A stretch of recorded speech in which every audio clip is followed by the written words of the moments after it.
let's examine this 18th century book in a period 18th century binding like so. The original label's on the spine.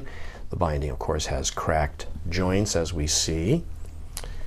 However, internally, it is sound, clean, and tight, like this. It's London, 1775. And it's lectures. It's Christianity here. And we see, like this. A list of subscribers is at the front, like so. Like that. And nice wide margins all around. Nice typesetting, typeface.